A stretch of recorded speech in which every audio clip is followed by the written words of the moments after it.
नमस्कार। माली समाचार हिंदी में आपका स्वागत है। मैं दिनेश माली। 1997 मुंबई धमाके के मास्टरमाइंड टाइगर मेमन की 3 संपत्तियां नीलाम, कीमत करोड़ों में। 1997 के मुंबई धमाके के मास्टरमाइंड टाइगर मेमन की करोड़ की संपत्तियां नीलाम की गई। नीलाम की गई संपत्तियों में टाइगर मेमन की बांद्रा स्थित करोड़ों रुपए का फ्लैट भी शामिल है। आइए जानते हैं विस्तार से।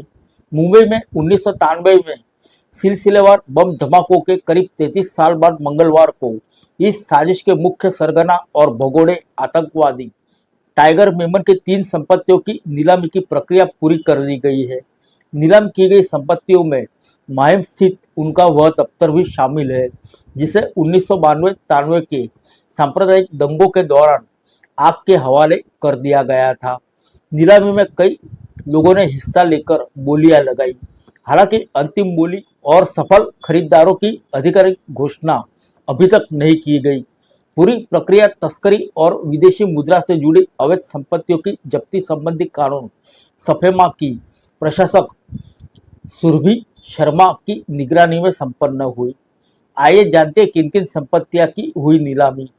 नीलामी में माहिम की अल हुसैनी इमारत में स्थित 751 वर्ग फुट का एक फ्लैट, गैरेज सहित 550 वर्ग फुट में बना तिजारत इंटरनेशनल का दफ्तर और बांद्रा पश्चिम का 970 वर्ग फुट का एक फ्लैट शामिल था।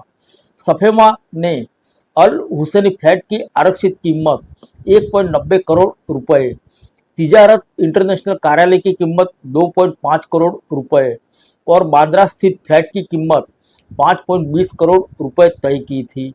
सीबीआई ने अपने चार्जशीट में कहा कि 12 मार्च 1993 को हुए सिलसिलेवार बम धमाके की साजिश बाबरी मस्जिद ढांचा गिराए जाने का बदला लेने के उद्देश्य से रची गई थी।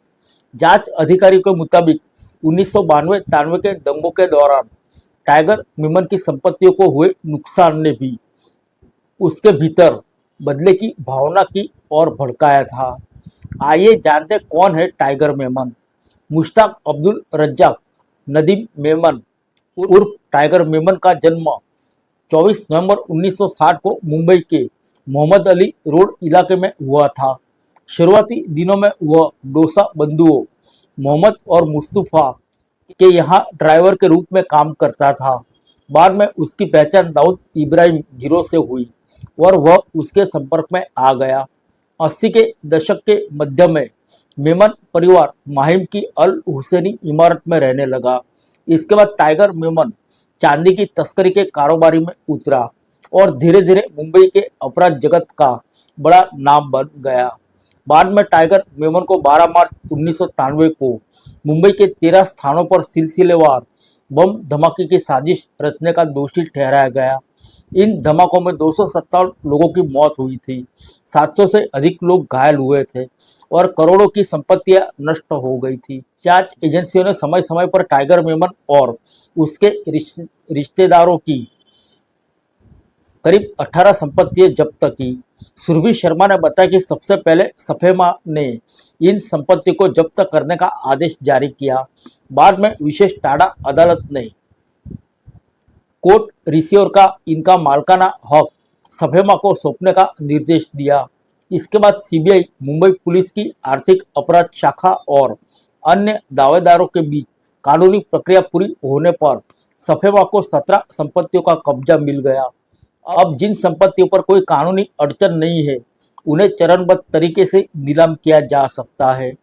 सांताक्रूज पूर्व के काले कल्याण इलाके में मेमन परिवार का करीब 1200 वर्ग मीटर का एक खाली प्लॉट भी सफेमा के कब्जे में आ चुका है।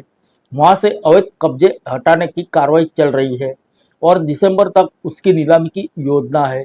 इसके अलावा जवेरी बाजार में 200 वर्ग मीटर की जमीन, डोंगरी की एक दुकान और कुर्ला के कापड़िया नगर स्थित 2 फ्लैटों का कब्जा भी सफेमा को मिल चुका है।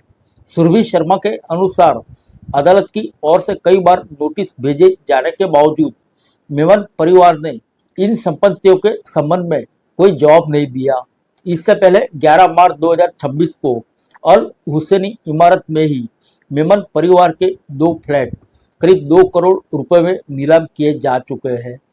फिर मिलेंगे अगले बुलेटिन में अन्य किसी खबर के साथ। तब तक के लिए इजाजत दीजिए। नमस्कार।